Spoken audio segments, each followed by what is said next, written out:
Welcome back. I'm so glad you came back, my little macaronis, my little bologna sandwiches. It's so great to see you. I hope you had a great week. Yeah, so somebody wrote to me and they asked me, how does an actor memorize all those lines? I mean, it would seem like so impossible.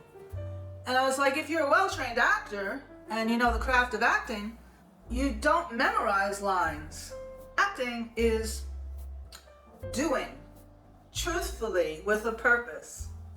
So then you don't have to memorize your lines because every action you take, everything you do is connected to the line. You need to know what you want from your partner in the scene. It's what you do that determines whether you reach your objective or not and you get your needs met. So you may be coy.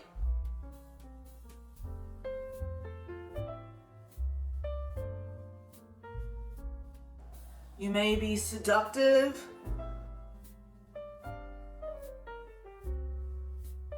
Or maybe you'll be demanding. You could be encouraging.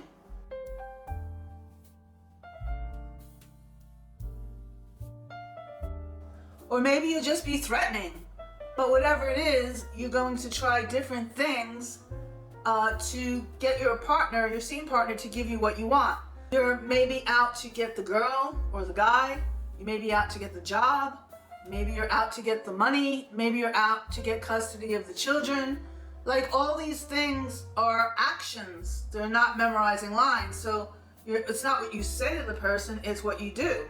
Or a guy wants to seduce the woman, he might like touch the back of her neck and give her a massage, relax her and say you have such soft skin, lower the lights and offer some wine, the seduction scene.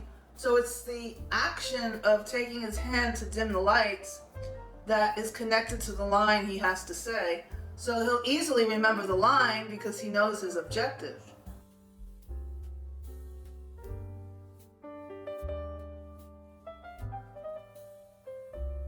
You see, so it's a matter of blocking all your physicalities and knowing what you want from the situation, what you want from your scene partner, what you want from the other character.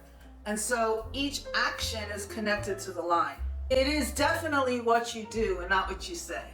So for instance, if you're chopping up vegetables, and you think your spouse is cheating on you, you'll be making dinner and you're chopping them, but you're chopping them really angrily because you're like, of course I love you. Beating up the carrots because she's angry at her spouse.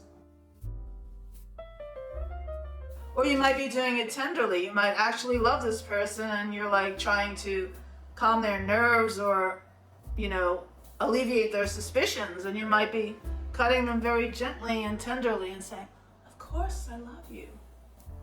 I love you. As memorizing lines is really not a good idea because you'll forget them. You have to memorize your objective. You have to know your objective and know what you want from the character and what you want from the situation. Because all the time, while you're trying to resolve a situation with the character on stage, maybe you need to get to the airport and you're running late. Maybe you need to get to work and you're running late. So this creates a lot of tension and drama. You need to go get the right coat or maybe the right scarf and run out the door. When you go to get your scarf, at that point you have a line. And you'll remember the line by the act of getting your scarf.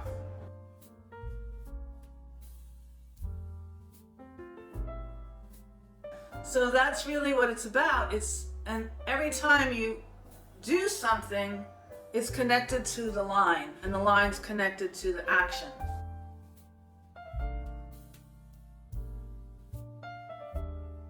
The character may ask, do you still want to see each other?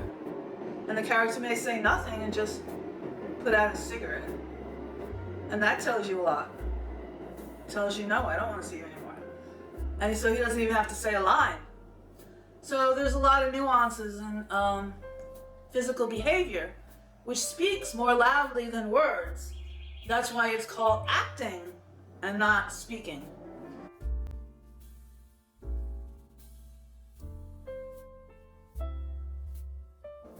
because it's all about the drama of doing.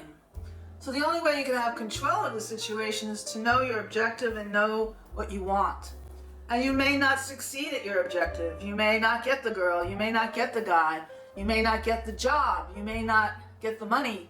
You may not get custody of the kids.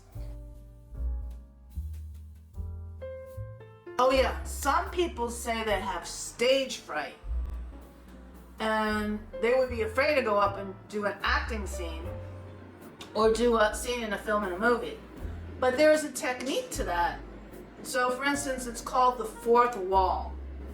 Now the fourth wall is the wall that is in front of the audience. So it would be here for me.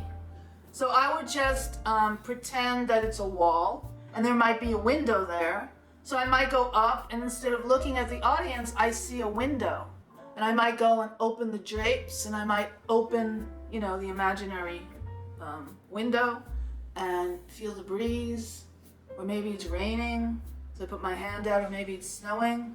Also, you might see a mirror. So instead of the audience, you see a mirror on the wall. So you might just it wouldn't be real lipstick. It would be a fake one because you don't want to accidentally get it on your face. So you would pretend there's a mirror on the wall rather than an audience. So you would just, do your makeup, look at the mirror,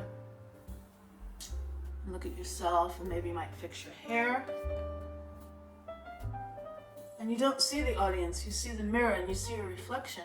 You have to have an imagination to see yourself in the mirror, to see the mirror and to see yourself in the mirror. And you decide how you look in the mirror. So you may convey that you have you like the way you look and you might wink, I'm gorgeous. Or you might look in the mirror and go oh, it's just awful. And that tells you a lot about the character. See a mirror, and you might put a hat on. And say, Charles, enjoy your day at tennis. I'm headed out to the seashore today.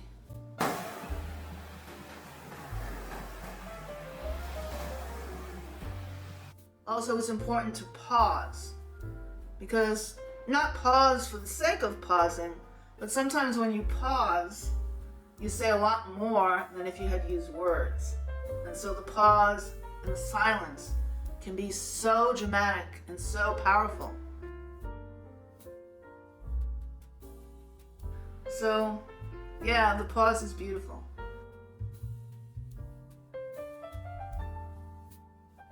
To be in the moment. Ah, yes, of course, to be in the moment. If you're in a scene with an actor, or if you're talking to the camera, you don't want to be thinking about your grocery list, what you have to do later, and what am I going to buy for dinner, what am I going to make for dinner, because you're not in the moment. And so you can't have the experience of what you need to have by being present. Now, a lot of East Indian gurus have turned this into a religion where, they want to use being in the moment as a way to reach your higher self, which is ridiculous. It's not a religion. It's an acting technique. Dogs are in the moment. Children are in the moment. Actors are in the moment. Good musicians, when they're playing together, are in the moment. And magic happens when you're in the moment. When you're present, you're able to give all of yourself to the person in front of you, and they're able to give all of themselves to you. They've tried to turn it into a religion. That being in the moment is a religion, and it can get you to reach your higher self, and it can get you to heaven. But no, it's not a religion. It's a technique. The moment is everything, but it's not everything that'll get you to heaven. It's not going to give you your higher self. You're not going to become some enlightened being from it.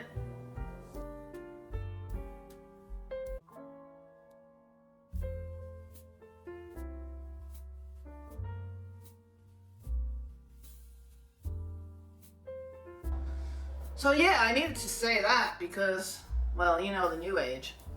They'll just take anything positive and turn it into a highway to heaven.